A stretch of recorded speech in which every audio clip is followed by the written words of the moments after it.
So for today's player profile series, we're going to start off with Lindy Waters III. Obviously, Lindy Waters was not a Golden State Warrior last year. He was traded for and acquired from the Thunder this offseason. We traded our 52nd overall pick to acquire him, and then we reacquired that pick back in a separate deal. So let's begin with his breakdown. Last season, for the Thunder, he played 38 games, so he didn't play a lot. He was not really in the rotation much. And what people have to realize about Lindy Waters was with the Thunder, they had a lot of players stocked up in that rotation. So his position, right, at the 2 and 3, you had guys like SGA, Jalen Williams, Isaiah Joe, even, right? So they had a stocked roster. They really didn't have much playing time for him, so he was kind of buried at the end of the bench. Even though that he was a player that they really liked, they liked his upside, they liked the fact that he was a sharpshooter, and he only averaged 7 minutes a game last year for them, 3.5 points per game, 47 from the field, 43.5 from three, about a rebound, half an assist. And he didn't play much, like I said. So not many games, not many minutes, kind of a fringe end of bench rotation player. But he does have a lot to his game nonetheless. So his strengths, the biggest thing that he adds to a team is his shooting. He's a three-point specialist, catch and shoot threes in particular. Last season, he shot 45% on catch and shoot threes. So, and again, smaller sample size because he doesn't get a lot of playing time. Nonetheless, still very proficient at that area and skill. Now, pull-up threes, which are off the dribble, 38% last year, which is also not bad. That's a very good percentage. That's well above average. And he showed some ability, some underrated creation. And we'll get into that further because there's a lot more to his game than people realize. So his greatest strength is shooting, and he can shoot in a variety of ways. Pull up, catch and shoot. And specifically in the corners, he shot 42.7% last season as well. So you see right here, most of these percentages check out when you look at how proficient of a shooter he is. That is his greatest attribute. That is what he adds the most. At the shooting guard and small forward, he's a swingman. He can provide spacing and shooting. So you see right here, this is one of the most notable things about Lindy Waters is he led the Oklahoma City Blue to a G League championship last season. On the G League Blue, he was their top scorer and averaged 21.6 points per game, shot 48% from the field and 44% from three. So even though in the NBA he hasn't been a consistent rotation player who's played a lot of minutes, who's been out there for extended stretches and playing in the rotation, he's been buried a little bit. That's a function of the roster, less so a function of his ability and skill set. He's actually a much better player than people realize, right? If you look at the Thunder's roster, they have a lot of players that are overlapping at the 2-3 position. Lou Dort, like I said, as Isaiah Joe, and they just have a lot of players that fit that area and position and need. He is again end of the bench rotation piece for them, but on the G League Blue, he led them to a championship. Again, top scorer, and he also had primary ball handler responsibilities. People have to realize as well, he's not just a shooter and capable of scoring as well. He's someone that can bring the ball up, initiate the offense a little bit. He has the ability to, get into sets and, kind of initiate and facilitate more than meets the eye. Some people don't realize, like, when certain specialists, like a Damian Lee, for example, you see Damian Lee or Lester Quinones, they're viewed as shooting guards. So for us, they've shot the ball, they've spaced the floor, sat in the corner, and catch and shoot, those types of situations. But they're actually more equipped to bring the ball up than people realize. And so that's something that Lindy Waters actually, uh, you know, excelled at on the G League Thunder. Um, and so I think that's something we also have to factor in as well, is that his game is much more layered and much more advanced than people give him credit for. And he demonstrated that en route to a championship last year. And yeah, Josh Giddey was another player that sort of, obviously was way ahead of him in the rotation. So again, there just wasn't enough room for him last season for him to play. If you look at their roster from top to bottom, you see guys like, like I said, Josh Giddey, Lou Dort, Isaiah Joe, um, Jalen Williams, right? Even though he played a front court position, these were guys that were ahead of him in the rotation. Obviously, SGA. So yeah, I mean, I think at the end of the day, um, he's 27 years old, so he's excelled and improved his game throughout the years to get to this point. There's not much more room for improvement for Lindy Waters at this particular point in his career because again, he's a veteran. He's been in the league for a handful of seasons now, and this is kind of who he is. But there's a lot more that we can use of him just beyond the 3-point shooting that we are so familiar with. Now, another thing I want to point out is he's not just a one-dimensional shooter, like I mentioned. He's also able to move and create off-ball havoc from a relocation standpoint. So one of the things you'll realize is how good of a fit Lindy Waters is from a system standpoint. Can he be a better defender and rebounder than Damian Lee? I think rebounding, I don't know if he can be better than D Lee, but as a defender, he definitely can. So we'll get into his defensive upside because there's actually, more to look at and to think about from that standpoint than people realize as well. But from a defensive standpoint, I think there's definitely something there. From a rebounding standpoint, I think D Lee probably has him in that because D Lee was an underrated rebounder for us. But from a system fit uh, standpoint, you see right here with Lindy Waters, one thing about him is he's not just a catch and shoot guy. He's not a standstill shooter. He is someone that can move off the ball. He can come off of screens.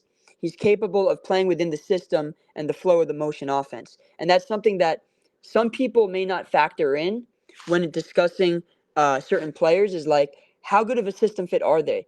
You look at their skill set, you look at their abilities, and that matters, right? You want to see what they're capable of, but do they actually fit in the system they're going to be in? And yeah, I mean, there's, like I said, plug and play. He's a good cutter, and he has a low turnover rate. These are all attributes that Steve prefers, right, in a player. You want to have a player that you can plug into the offense. He can play 10 minutes, 15 minutes, spark plug, right? That was kind of what Lester and D. Lee was for us, just being sort of a consistent, fringe rotation piece on a random Tuesday night in February. Like, you want to have players that you feel comfortable putting out there if you're in need of some energy, and that's what he provides. Now, again, you see right here, if you have players that can move off the ball, that can cut, right, shoot, that is something that Steve Kerr looks for in terms of skill set. So you want to have guys that fit within the flow, the offense, and the system. And he can move. Like, he's not someone that is, Damian Lee, I think, is a good comp because D. Lee showed the ability to cut, to shoot off the dribble, if need be in a pinch, but he was mostly an off-ball catch and shoot player, right? He was coming off of pin downs or stood in the corner and shot the ball. So those are things that he does well. And again, your role is shrunk when you're on a team. It completely shrinks. You're not going to necessarily play the you're not going to be leaning into your entire skill set, right? You're going to be playing the role that the coach asks of you and that the team needs. So even though Lindy's more capable of than he shows, at the end of the day, like you see the Thunder and for the Warriors, he's not going to be able to showcase and demonstrate all of these abilities because that's the role that he's going to play. Same thing with Damian Lee, right? And same thing with Lester Quinones. I think that is a similar type of uh, player that I would compare him to in terms of his role and skill set on this team, right? Kind of like a 10th man, maybe 11th man or so. Someone that's not going to get a ton of time, but someone that can be thrown out there every now and then. And again, he fits within the offense. He can cut. He's capable of cutting, 45. Can read the offense pretty well, kind of sense what exactly is going on and how to space out and fit in from that standpoint. And you can never underestimate the value of plug and play players. You can never, because plug and play is incredibly valuable in today's game, right? Because there's not much of a learning curve. There's not much of an adjustment. With Lindy Waters, I don't expect there to be an adjustment period. I don't expect there to be a learning curve, a steep one, right? It's going to be a pretty seamless fit. And playing in the G League, it gives him experience. It gives him some time to develop. Over the few years that he's been there, on the Thunder and in the G League, I think he's taken some strides in terms of his overall skill set and ability. And I think that's what's kind of prepared him up until this point, where he can be a guy that, again, you throw out there.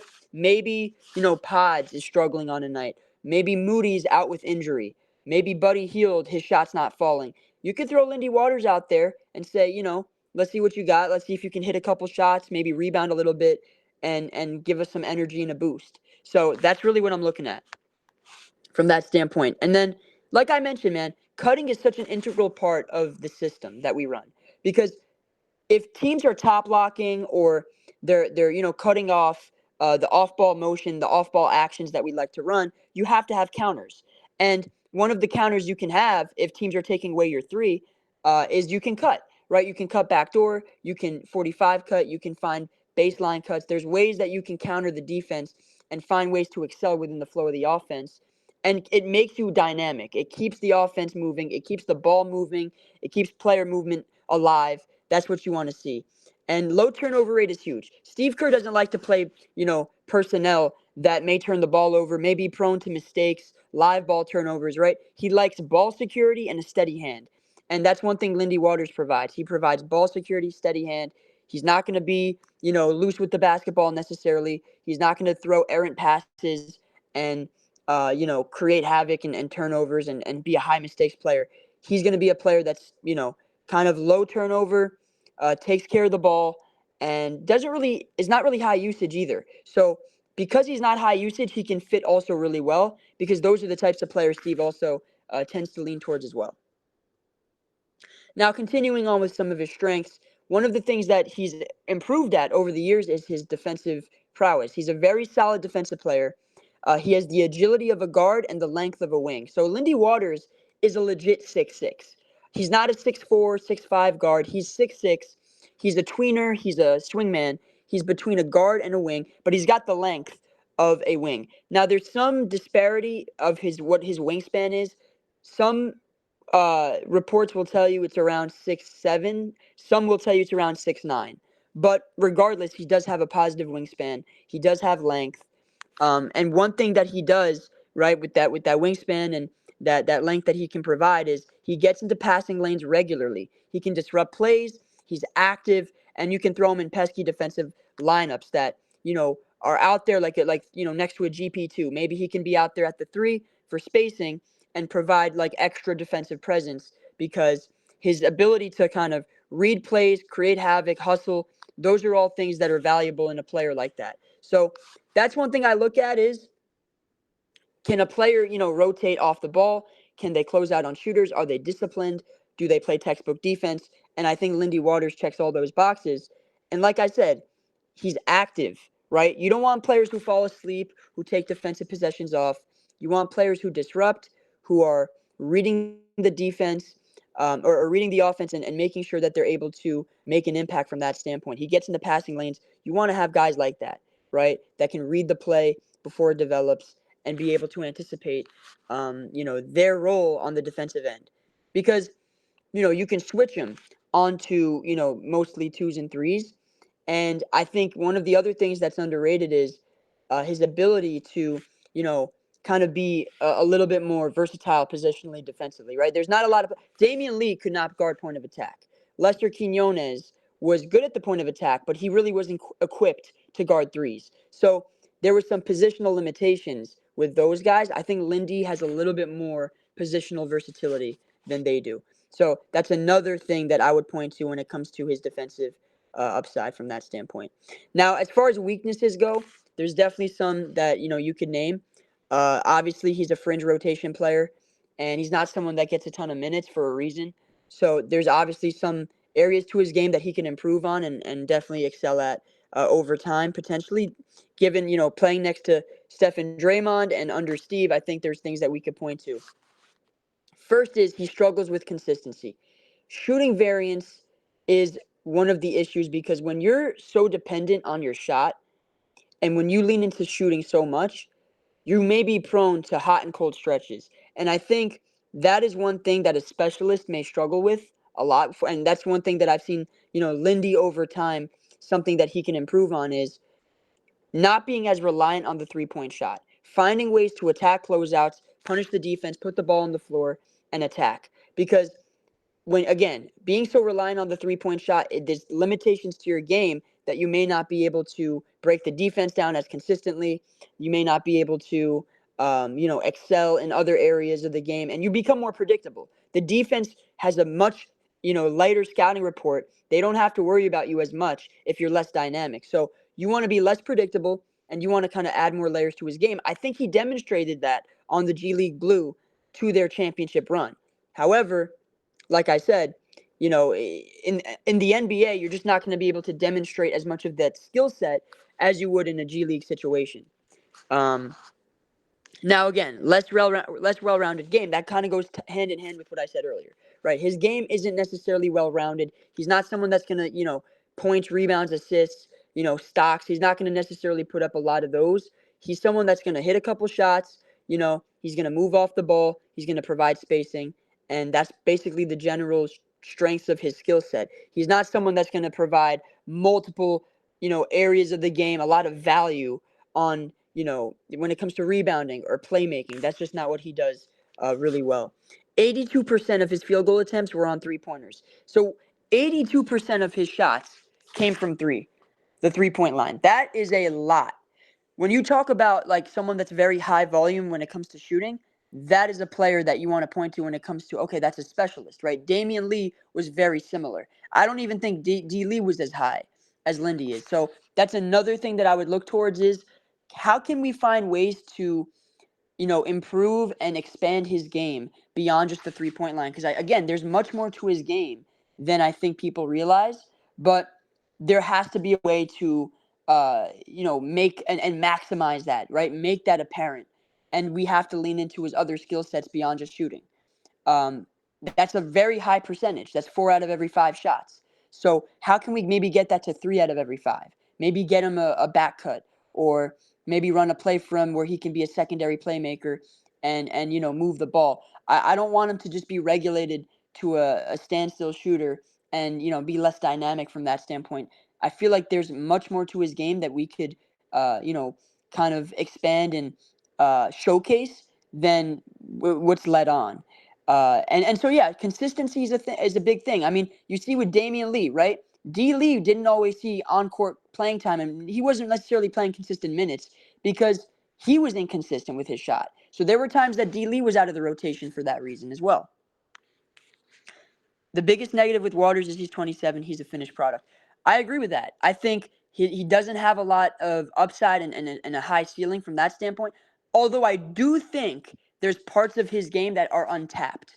So while I do agree that Lindy doesn't have like a ton of room and potential to grow on the surface, I think there are areas of his game that are untapped and that haven't necessarily been explored by the Thunder in particular, right? They didn't necessarily maximize certain skill sets and areas of his game. Part of why, was because he was buried in the rotation, right? There wasn't a ton of room for him to play a lot of minutes, right? He was a guy that was, played garbage time. He played, minutes in the blowouts. He wasn't necessarily out there, playing 15, 20 minutes a game. He only averaged 7 minutes a game last season. So, yeah, I mean, I think there's areas of his game that are untapped. There's potential that we can, definitely explore. And I think that's something that we have to definitely look at when it comes to the Warriors. We find ways to maximize players. Look at Dante DiVincenzo. Look at guys like Otto Porter, right? We were able to actually pinpoint and expand areas of their game that most people were unfamiliar with, that they weren't even aware of. They had the capacity to demonstrate, right? You look at Otto Porter, he could not only shoot the ball, which we all knew coming in, but his playmaking, his rebounding, his interior defense. There was a lot more to Otto Porter's game than met the eye. So a lot of people didn't realize these things coming in, and they were surprised when we found that, his skill set could be expanded, and it could, there was a lot more layers to his game that we could, use to our advantage as a team, right? We could put him in situations where he was finding backdoor cuts in the post, right? Initiating the offense, where he's not only spacing but cutting, where he is, a connective passer. Um, Things of that nature. Same thing with Dante, right? Dante was a catch and shoot guy for us, but he was also, downhill drive and kick, right? He was rebounding and pushing the ball. There were areas of his game that we were also leaning into and expanding as well. So I think, again, if he sees maybe 5 to 10 minutes a game next year, which we can discuss, like what his playing time might realistically be, I think that's something to think about, right? I don't think we should just limit his game to just shooting, because I think there's, again, more to his game than just that. And then his defense, I will point out that while his defense is solid, there isn't a statistical measure that you could point to in terms of steals and blocks. So last season he only averaged .7 stocks, or for his career rather, only averaged .7 stocks. Last season it was less than that because he played less minutes. But he's not someone that's going to pick up a ton of steals. He's not going to block shots. That's not necessarily his game defensively. He's more of a connective defender, right? So he's going to connect lineups. He's going to rotate. He's going to close out on shooters. He's a little bit slower footed, so I wouldn't put him on, quick guards at the point of attack. However, you can put him on some twos, and you can put him on some threes as well. I think he has enough length, and he's not necessarily a weaker player. I think he can kind of stand in front of a lot of different types of players. If you're playing a team like Dallas, would I put him on Kyrie? Probably not. But could you put him on a Najee Marshall or a PJ Washington? I think you can live with those switches, right? Now, is he someone that's gonna lock up? Probably not, right? I wouldn't prefer to play him against other team starters. If you're playing him against the Suns, right? Is he someone that can guard a Tyus Jones? Again, probably not. But would you want him, guarding Grayson Allen in the corner? Sure, you could throw him on Grayson Allen. I think he could do a good job on him, right? He could probably do a good job on some threes, right? Like, look at the Lakers. Could you throw him on a Rui Hachimura? Maybe he's undersized. Maybe he's a little weaker. But I think you can get away with a couple possessions with him there. So I think, because we do tend to play smaller with Steve, so I think he may see more 3 minutes than 2, right? Because, again, at the shooting guard, we have Melton. We have Buddy Hield. Pods might see some minutes at the 2, even Moody. I think we're less log jammed at the 3, right? So if you look at our small forward rotation, you have Wiggins, right? JK probably going to see some run. And that's kind of about it. I mean, Kyle Anderson's more of a 4, and Buddy and Melton are 2s. If you look at Moody, he can play some 3, but I think Lindy might be more of a 3 than Moody. Lindy has more just kind of strength, and he's taller, right? Even though Moody has more length, which is a good thing, I think Lindy just has more physical attributes that lend him to playing the 3. But like I said, I mean, he's not someone that's going to pile, steals and blocks. He's a guy that's going to be a connective defender. He's going to, close out on shooters, rotate, trap the box, his help defense is going to be apparent. Those are things that he does well at. He's, like I said, though, I wouldn't run him at point of attack. If Steve has him out there at the 2 guarding the other team's best perimeter player or one of the best, I think that's a mistake, right? Now, Lester, I think, was more suited to guard like 1s and 2s than Lindy is. I think Lindy, I would compare him more to Damian Lee. Damian Lee was incapable of guarding ball screens. He's not someone that you wanted navigating screens and chasing, the opposing team's offensive player. You don't want that. You want D. Lee in the corner, stashed away from the action, right? You don't want him in the action. But I'll say this. I think Lindy is somewhere in between D. Lee and Lester defensively. He's not quite Lester, but he's not quite D. Lee either. I think he lends himself more towards D. Lee from the standpoint of he's slower footed, right? D. Lee was not quick footed. He wasn't someone that's going to rotate and move his feet and, can stay with the quickest guards. He's incapable of guarding Devin Booker and Kyrie and the premier guards in the league. He's just not capable of that, right? If you're playing Minnesota, right, I would throw Lindy on like a Jaden McDaniels in the corner, right? I would throw Lindy on those types of players. Nickeil Alexander-Walker, right, at the 2 or the 3. Those are the players I throw him on. I don't want him on Mike Conley guarding the pick and roll. I don't want him guarding Ant on a switch, right? Right. Same thing with D. Lee. You didn't want that with him either. Now with Lester, I think we saw with Lester, his point of attack presence, his ability to guard and full court press, put pressure on the ball, that was very clear. And I think Leicester, last season, his defense was actually underrated. So, like I said, man, Lindy, his defense, it's solid, but I wouldn't say it's elite by any measure. It's not above average. It's pretty much neutral. Now, he does have limitations as a shot creator. That's another thing that goes kind of hand in hand with what I said earlier. He has a less well-rounded game. He's prone to shooting variance. These are not things that lend yourself to, being a 10-point a game, 12-point a game scorer. He's someone that's going to be low volume, right? He's not going to take a lot of shots. He's not going to put the ball on the floor and attack to the basket, take mid-range shots. That's just not what he does. He's more of a shooter, catch and shoot, and he may handle the ball occasionally. And in that, his handle's a little bit looser, right? So even though he doesn't turn the ball over a lot, he may have a looser handle. And having a loose handle, that's partly why he's not a great shot creator, right? He's not someone that's going to break the defense down with a crossover, step back. He just doesn't have a lot of moves and a deep bag, right? He's someone that's going to be more off the ball, playing, within the action, but he's not going to initiate. He's not going to be a shot creator breaking down the defense, right? And he's not a very good playmaker either, right? He's not someone that's going to, drive and kick a lot and, make plays for his teammates, elevate them. That's not what he does, right? He's off the ball primarily. He's someone that's going to be playing within the flow of the offense, catch and shooting. And scoring is something that he can do here and there, but I wouldn't consider him a high volume scorer in the NBA. He's a lower volume scorer and primarily a shooter. His handle just doesn't allow him to tap into that area of his game quite yet. And his playmaking is limited as well. But like I said, in the G League, right, when he played for the G League Blue, one thing that was clear was that he does have scoring ability, right? So even though he's not someone that would be like a high level scorer in the NBA from a role player standpoint, I think that he showed the capability of scoring the basketball with the G League Blue. So I think that's something we have to look at is, are there ways we can lean into and tap into his scoring ability to some degree? Because even though he's not someone that's going to score the ball at a high clip, I still think there's some flashes and there's some, capacity there that we could lean into to some degree.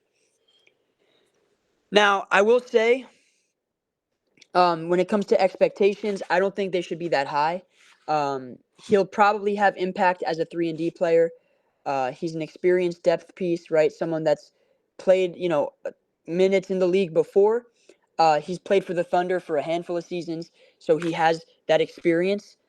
He's more of a spark plug than someone that's going to be out there, playing 15, 20 minutes a night, consistently in the rotation. That's just not who he is. He's someone that's going to be out there for spot minutes, 5 minutes here, 10 minutes there.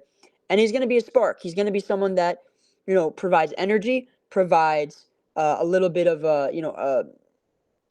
kind of like a momentum shifter, right? If, let's say, Buddy Hield is struggling, Moody is struggling, or someone's out with injury, you want to have guys out there that you can throw in the rotation, right? Even though he's a fringe rotation option on paper, I think he's a good insurance policy to have. Similar to how Lester and D. Lee were the last couple of years, I think he's kind of in that similar light. He can provide just like an option off the bench if, guys are banged up or if they're resting one night or they're struggling. He could be a guy that you throw out there, kind of like even Guy Santos last year. I thought, Clay was struggling at times last season, and Steve opted to play Guy for a little bit, especially during that Brooklyn game. And I think that kind of that kind of went to show like what Steve's thought process is at times, right? Now, if you look at kind of his minutes and his role overall, I would say generally inconsistent, right? He's not going to be a consistent rotation option for us. He's a fringe player. So inconsistent role, inconsistent minutes at shooting guard. I think he'll most likely play the 2-3. I think he's capable of playing small forward as well. There's a chance that, Steve might play him more at the 2 or more at the 3, depending on the lineups he wants to play. If he wants to lean more positional size, I think he'll play Lindy at the 2. If he wants to play small, then he can play him at the 3. But the good thing about Lindy is you can kind of shift him at either position. Now again, one of the things that I expect is his fit within the motion offense. He's someone that plays off the ball naturally. That's part of his, ability, like his natural basketball instinct is to play off the ball and within the motion offense, right? He can cut and he can shoot. Shot making off of actions, right? So drive and kick. He'll be ready to shoot in the corner. Shot 42.7% last year from that range. He's someone that can, move off the ball as well, coming off of screens, coming off of pin downs. That's essentially what we want to see. As a floor spacer, right? Floor spacing is absolutely essential for a team that lost Klay Thompson, right? Chris Paul obviously is not a floor spacer, but he's someone that's capable of hitting shots. You want to have guys that are shot makers and floor spacers, and that's what Lindy Waters provides. He is someone that can space the floor. The defense can't cheat off of him. He's a career 38% three-point shooter, right? So Lindy Waters is a very, very good three-point shooter, well above average, and someone that, the defense can't necessarily cheat off of, right? 37.7% for his career. And like I said, the defense has to respect him, right? You're not going to cheat off of him and dare him to make shots. And if you do, he's capable of hitting them. Again, last season, he shot over 40% from three, right? So he is considered an elite shooter, just not by volume standards, but in terms of efficiency, he's very efficient. He's been efficient virtually his entire career. And you can never have too many players that understand the system, right? It's always good to have plug and play players. You don't want to have players that are, have a learning curve, that have an adjustment period, and you have to kind of, teach them and kind of they have to learn the offense over time. I think he's someone that understands the basic principles, the sets, the concepts that we like to run, and he can just be a seamless fit from day one. And the other thing, too, that he can provide is secondary ball handling. Similar to how Lester Quinones and Damian Lee provided, I think Lindy can provide this, similar ball handling capabilities and duties. I think having a guy that can come up and bring the ball up at the court and just get us into our action, organize the offense, you can never have too many of those players. I think what Lindy does the best is that in particular, right? He or outside of shooting, right? He can bring the ball up and he can facilitate. He can, get us into our offense, swing the ball east to west. He's a good connective passer. I think that's an underrated part of his game as well. So outside of his shooting, I think the next area of his game that he's going to be used the most in is secondary ball handling. And you may even see him and Steph on the court at the same time, or even him and Pods. And maybe Pods might be playing off the ball on a possession, or Steph might be playing off the ball on a possession. And it's Lindy who's bringing the ball up and kind of like getting us into our actions, getting us into our sets. I think that's something that, we have to think about as well in terms of his role.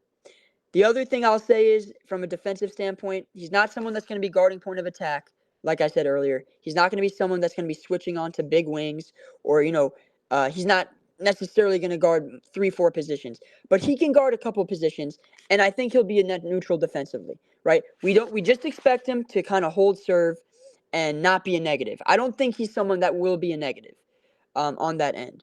I think he's solid enough to stay in front of his man. As long as Steve puts him in the right spots and plays him in the right positions on the court, he has to have him guarding the right players. If Lindy is guarding, at the point of attack against the Mavs or the Suns, or, say the Timberwolves, right, against guys like Anthony Edwards, Kyrie, or Devin Booker, right? You don't want to see that. Obviously, last year we saw Lester do that. Lester was playing against the Suns, for example, and he actually held up pretty well against the book. That's not quite who Lindy Waters is as a defender. He's more like a Damian Lee. You want to stick him in the corner, have him away from the action, off the ball. He can chase. He can be solid. He won't make mistakes. He's not someone that's going to foul a lot. He's not going to get lost too much on defense either. He's going to stay connected. He's going to play with effort. He's going to hustle. And he's going to, make sure that he's sticking to the game plan, right? He's not going to deviate away from that. He's a vet. He's a vet at this point, 27 years old. So, again, net neutral defensively. I don't expect him to be someone that is going to, be a clear positive or a negative. He's someone that's going to fall in the middle, and he's going to buy minutes. I think that's the biggest thing in terms of his expectations. He is going to buy minutes, specifically for Melton, specifically for Hield, specifically for Pods, right? Throughout the course of the season, you want to have guys that can buy minutes, guys that you can throw out there, plug and play, and that's who he is. Now, my projection for him next year, again, I don't think he's going to be within the rotation. He's not going to play a lot of minutes. He'll be inconsistent. He probably won't even play for the first couple months. I can see him more so getting, within the flow in terms of playing time, probably January, February, similar to how Lester was last season. So I see him averaging around 9 minutes a game next year. In the games he does play, right? So it's not like he's going to be playing 9 minutes every game. I think what you're going to see is you're going to see stretches in January and February where he's playing, about 5 to 10 minutes. And some games he'll play less, some games he'll play more. Now, he'll only average around 4 points, about 1 rebound, and about an assist. I don't think he's going to put up a lot of numbers. His production's not going to be high. Last season, he averaged about 7 minutes for the Thunder. The way I kind of see it is the Thunder had more overlap and more talent on their roster, way less opportunity, way less time for Lindy to play, right? For reference, Corey Joseph last season, right? Corey Joseph last season, and I think that's another comp. Corey Joseph played 11 minutes last year, a game. So 11 minutes for Corey Joseph. I don't expect Lindy Waters to play as many minutes as Corey Joseph. I think he'll play less. Now, if you look at Lester Quinones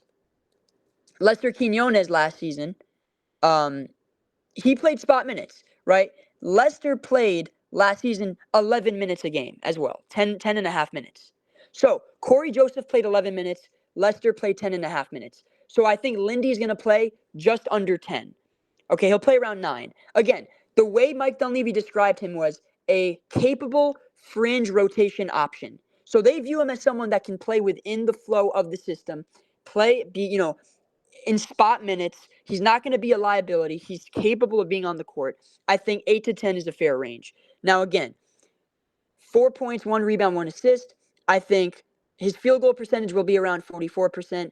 3-point percentage will be about 41, 42%. And he'll shoot around 85, 86 at the line. Plus 29 overall, his plus minus. I think, he'll be a positive on the court, kind of like how Lester was last year. Lester, when he was on the court, he was a slight positive. He gave us some good minutes. He was a good energy option. When Steve wanted to throw a little bit of a, kind of a spark plug, that's what he provided. I think that's kind of who Lindy Waters is. I think that's what he'll provide. And I do agree that Lindy will get somewhat consistent minutes when Steph is held out, for example. Or when, let's say, if there's an injury to like a Buddy Hield or to a Melton. If guys are out for maybe 5 to 10 games, he'll maybe see an uptick in run, right? And that's inevitable. Throughout the course of the season, guys are going to be in and out of the lineup. Guys are going to be playing. Guys are going to be sitting. So Lindy, 9 minutes a game, I think he'll be a fringe rotation piece, someone that's going to see some minutes here and there. Like I said, plug and play, spark plug. Expectations shouldn't be high. He's not going to produce a lot for us. He's not going to be playing, 15, 20 minutes a game. Maybe in a couple games he could if, the rotation is thin or if guys are being held out.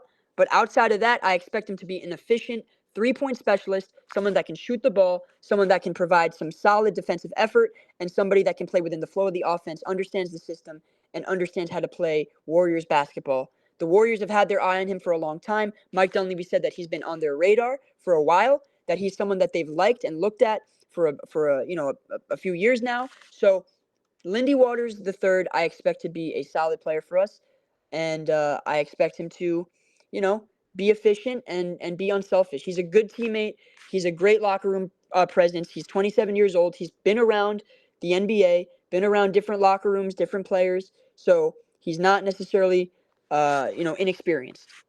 And I think that's the biggest thing. You want to add these players who are in their prime, these young vets, and I think he fits that description. He's a young vet.